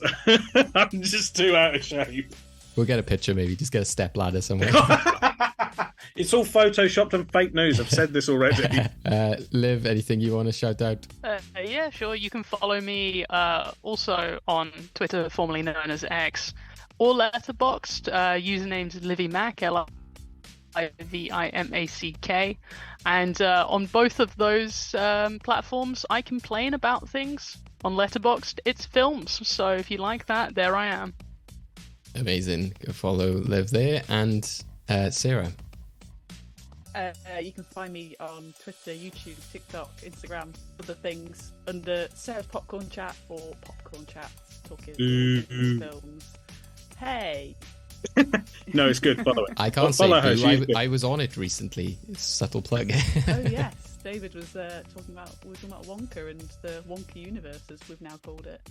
You've never had me on. This is outrageous. Maybe you can be on next time, Paul. Right. Anything lastly from yourself, Craig? All I can say is I'm looking forward to this brand new chain of films that we're slowly creating, or as I like to call it, the time warp. Let's do it again. Right. Thank you, everyone. Yeah, go check out Rocky Horror Picture Show, ready for next time. It's been fantastic talking about High School Musical. If you haven't watched it, go check it out. And we hope to catch you on the next one. Thanks again. Bye-bye. Bye now. Bye. I love you. Together, everyone. To keep up with the latest episodes of Well Good Movies, you can listen to us on all your usual podcast outlets, including Apple, Google, Spotify, YouTube, and more. Don't forget to follow us, subscribe, and rate us where you can to keep our podcast growing. You can follow us on Twitter, Facebook, and Instagram at Well Good Movies to keep up with the latest news and highlights from all our episodes, as well as tell us what movies you want to be discussed in the future. So what are you waiting for? Go check out the film we'll be discussing in next time's episode. I love how you chose the maiden name so that whichever Miss Williams you are referring to, if they ever come across it, be like, was it me or was it the other one? Definitely not me. I'd be a bit concerned if that was the moment. It's like, well, boys, what you didn't realise is I hurt my shoulder doing that much more than I needed to.